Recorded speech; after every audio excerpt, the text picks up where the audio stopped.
अच्छा, एक स्टॉक आज हफ्ते का आखिरी दिन, उसके बाद अगले हफ्ते की तैयारी हो रही होगी। एक स्टॉक बहुत जरूरी है मेंशन करना, जिसको हम लोग सब अगले हफ्ते बहुत कीनली वॉच आउट करेंगे।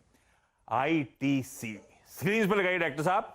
कल के जबरदस्त मूव के बाद आईटीसी इस समय थोड़ा सा पस्त होकर कामकाज करता हुआ, लेकिन कल अच्छे आईटीसी के लिहाज से तो बहुत अच्छे मूव्स आए थे, और उसके बाद महज आधे % की हल्की कमजोरी के साथ हफ्ते के आखिरी ट्रेडिंग सेशन में कामकाज इंपॉर्टेंट इसीलिए क्योंकि जब हम वीकेंड से लौट के आएंगे मंडे को, तो उसके अगले दिन ट्यूसडे को सुबह 10:30 बजे इसके जो इंस्टीट्यूशनल इन्वेस्टर्स हैं, इसके जो एनालिस्ट हैं, उनके लिए एक कॉन्फ्रेंस कॉल अरेंज करिए इस कंपनी ने। ये आईटीसी आमतौर पे करती नहीं है, तो इंस्टीट्यूशनल इन्वेस्टर्स, फाइनेंशियल एनालिस्ट के साथ बातचीत होगी। एक वर्चुअल इवेंट होने वाला है 10:30 बजे, और उससे पहले तमाम अटकलें थी, इसीलिए आपने देखा था इस तरह का मूव कल के ट्रेडिंग सेशन में आईटीसी में बनता हुआ नजर आया था। पर ध्यान रखिए, उसके बाद ये जो इवेंट है उसका इन्वेस्टर प्रेजेंटेशन, जो भी प्रेजेंटेशन होगा वो अपलोड भी करा जाएगा वेबसाइट पे। सारी डिटेल्स हमारे सामने भी होंगी। खैर, एनालिस्ट होंगे जो वहां पार्टिसिपेट कर रहे होंगे, सीएनबीसी आवाज में भी आपको नजर आएंगे। पर स्ट्रीट बहुत कुछ एक्सपेक्ट करके बैठी हुई है। वो बढ़िया कैश जनरेशन जो होता है उसका इस्तेमाल, वो डीमर्जर को लेकर तमाम अटकलें लगती हैं। क्या मैनेजमेंट भी ऐसा कुछ सोचता है? क्या चल रहा है? इन्फोटेक की लिस्टिंग कब कराने का मन? अरे बहुत सारे सवाल हैं आईटीसी को लेकर। लेकिन मानस, उस बड़े ट्यूसडे के इवेंट से पहले कल के मूव्स के बाद आईटीसी में कोई ट्रेड बचा है? कुछ लोग या आप हफ्ते के आखिरी ट्रेडिंग सेशन में जाते जाते, या अब इवेंट प्ले आउट होने दिया जाए? देखिए, मैंने मॉर्निंग में भी आज आईटीसी पे एक बाय रिकमेंडेशन दिया था और मेरा समझना है इसलिए ज्यादा पॉजिटिव था क्योंकि स्टॉक ने 200 दिनों के मूविंग एवरेज पे सपोर्ट लेने के बाद कल की जब रैली देखने को मिली तो बहुत ही अच्छे वॉल्यूम देखने को मिले। तो मेरा समझना आशीष जी ये है कि शायद यहाँ पर कुछ पॉजिटिव मूव जरूर देखने को मिलेगा। 255 260 तक किस तरह देखने को मिल सकते हैं। तो आज की जो गिरावट है वो बढ़िया बाइंग अपॉर्चुनिटी है। पोजिशनल बेसिस पर खरीदारी करिए, 224 का स्टॉप लॉस रखिए और 255 की टारगेट सेट करिए। इस बीच हर टिक के साथ दबाव बढ़ रहा है। हम 17,400 की तरफ निफ्टी में अब बढ़ते हुए नजर आएंगे। कहां 1/4 1/3% का दबाव बढ़ के हुआ आधे % का, अब हम 2/3% की कमजोरी के साथ इस समय निफ्टी में देखिए वो प्रेशर अब माउंट होता हुआ 17,400 की दहलीज पे आके हम खड़े हो गए। जो दिक्कत वाले स्टॉक्स हैं, या अभी अभी जो और प्रेशर जिन स्टॉक्स में बढ़ रहा है वो दिखाता हूं। अदानी पोर्ट्स को स्क्रीन पर लेकर आइएगा। ये वो स्टॉक था जो इनफैक्ट आने से पहले मैं देख रहा था स्ट्रेंथ के साथ 2-2.5% की मजबूती के साथ ट्रेड हो रहा था, और देखिए क्या दबाव आया है। पूरा पूरा प्रॉफिट जो भी गेन्स थे वाइप आउट होते हुए। इंडसइंड बैंक को स्क्रीन पर लेकर आइए। ये स्टॉक भी अब अच्छा खासा प्रेशर माउंट होता हुआ, इस पर फाइनेंशियल पे प्रेशर आ रहा है। तो इंडसइंड बैंक का इंट्राडे चार्ट आपकी स्क्रीन पर आएगा, दिन के लोज पर इस समय आता हुआ।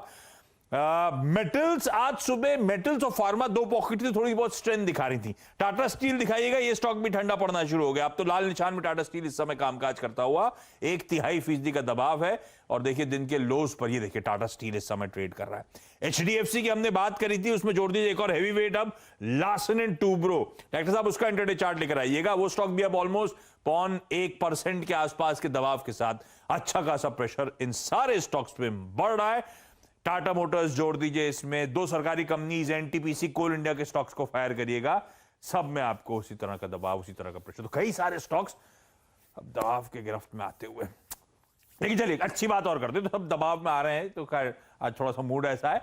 लेकिन एक पॉकेट जो बड़ी स्ट्रेंथ दिखा रही थी वो स्क्रीन पर आएगी डॉक्टर साहब। वो कैपिटल गुड्स प्लेयर्स, वो सीमेंस, वो थर्मैक्स, वो कमिंस, स्टूडियो आने से पहले अच्छी मजबूती दिखा रहे थे, अभी फ्रेश सेल ऑफ आया तो देखना होगा, अरे स्ट्रेंथ बनी हुई है। ये देखिए सीमेंस 8% का उछाल, 180 रुपए की मजबूती। माना साहब तैयार रहिएगा, इनमें से कोई भी बढ़िया ट्रेड नजर आओ तो बताइएगा। थर्मैक्स 125 रुपए का उछाल, 7.25% का अपटेक। ये लोग कुछ देर पहले 8-9% तक की मजबूती दिखा रहा था। इवन कमिंस जैसा स्टॉक भी 2.25% के आसपास का उछाल। तो कैपिटल गुड स्पेस में आज अच्छी स्ट्रेंथ है। एक्स ऑफ एलएनटी, कई सारे स्टॉक्स अच्छा परफॉर्म करके दे रहे हैं। माने से कैपिटल गुड स्पेस रह रहे के चलती है, बहुत लंबे अरसे बाद इस तरह का सेक्युलर रन आ रहा है। कुछ हो रहा है क्या? कोई स्टॉक में जाना है क्या? ये सेक्टोरल चर्निंग का शायद फायदा मिल रहा होगा, लेकिन हमारे लिए कोई ट्रेड है क्या कहीं?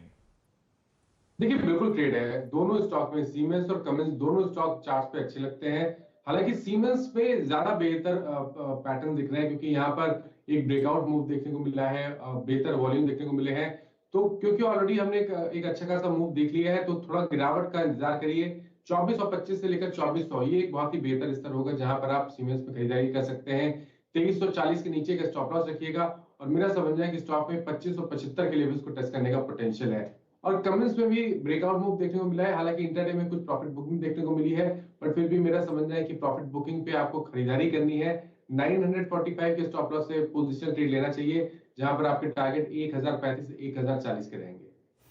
कुछ स्टॉक्स और देते जाता हूं क्योंकि समय डॉक्टर साहब कह रहे हैं खत्म हो रहा है। तो प्रेशर में है टाइटन, आज सुबह से वैसे दबाव झेल रहा था। एसबीआई कार्ड का स्टॉक स्क्रीन पर दिखाइएगा, उसमें दबाव के साथ ट्रेड होता हुआ आपको नजर आएगा। IEX Indian energy exchange, doctor साहब स्टॉक्स नहीं दिखा रहे आज, आप जल्दी नहीं दिखा रहे। इंडियन एनर्जी एक्सचेंज को दिखाइएगा स्क्रीन पे। अरे उसमें बढ़िया मूव बना हुआ है। मेरे ख्याल से मैंने इसलिए मानस से बात नहीं करी स्टॉक पे क्योंकि कुछ देर पहले मैं देख रहा था सुमित ने स्टॉक को बढ़िया तरीके से मार्क कर दिया था, एक्सपर्ट से बातचीत भी हो गई थी। 8-9% का अपटेक है। IEX का मेरे ख्याल से 52 हफ्तों का हाई जो रिसेंटली छुआ था इस स्टॉक ने, वो था 318 का। तो अपने हाईज की तरफ धीरे धीरे वापस बढ़ता हुआ बहुत बढ़िया मूव के साथ। और जाते आते दो स्टॉक्स जो आज दबाव में है, मल्टीप्लेक्स ऑपरेटर्स, आइनॉक्स लेजर और PVR दोनों स्क्रीन पे दिखाई डायरेक्टर साहब। मानस मैं पढ़ रहा था चंडीगढ़ करे आशिकी, ये इस नाम की मूवी रिलीज हुई है और ये उनकी है, डायरेक्टर साहब क्या नाम है, आयुष्मान खुराना की। बड़ा इंटरेस्टिंग कोई सब्जेक्ट फिर से उठाया उन्होंने। आपने देखी क्या, लखनऊ में देखने की तैयारी है क्या वीकेंड पे? नहीं, बिल्कुल तैयारी नहीं है। अभी तक मैंने 2 साल से मूवी नहीं देखी और मैं अभी जाने के मूड में भी नहीं हूँ। तो थोड़ा और इंतजार करेंगे, तब जाकर थिएटर में देखेंगे। अभी तो नेटफ्लिक्स और प्राइम बेहतर है। उसमें आएगी नहीं, अभी थिएटर में लगेगी। तो मतलब कोई मन नहीं है तो? नहीं, बिल्कुल मन नहीं। आपका नहीं है, मेरा भी मोटा मोटी ऐसा कोई मन नहीं है। तो ये स्टॉक की तेजी से दूर रहना अगर आई भी तो, या स्टॉक्स पे व्यू डिफरेंट है? नहीं, देखिए PPR एक ऐसा स्टॉक है जिसने अपना 200 दिनों का मूविंग एवरेज ब्रीच किया था कल, लेकिन अब देखिए तो 20 डे मूविंग एवरेज के ऊपर सस्टेन नहीं हो पा रहा है। तो जब तक 20 डे मूविंग एवरेज ब्रीच ना हो, 1500 रुपए के ऊपर स्टॉक ना निकले, तब तक यहाँ पर नहीं खरीदारी करनी है। बट आपके पास पोजीशन है तो एक स्टिक स्टॉप लॉस 1425 का जरूर रखें। मैं कोशिश कर रहा था कि इस मूवी के फुटेज निकल आए, हालांकि मैं बताना भूल गया था प्रोड्यूसर साहब को, इतनी जल्दी तो निकल नहीं पाएंगे। तो चलिए किसी और दिन मूवी के फुटेज भी दिखा दूंगा आपको। लेकिन चलिए ये व्यू आता हुआ। मानस थैंक यू, बढ़िया तरीके से सारे स्टॉक्स जो मूवर्स एंड शेकर्स थे इस समय के, उन पे बातचीत करने के लिए। मैं एक काम करता हूं, यहाँ पे क्विकली छोटा सा ब्रेक ले रहा हूं। 2 तिहाई फीसदी के दबाव के साथ निफ्टी सेंसेक्स को छोड़े जा रहा हूं। ब्रेक के उस पार एक क्विक मार्केट अपडेट ले।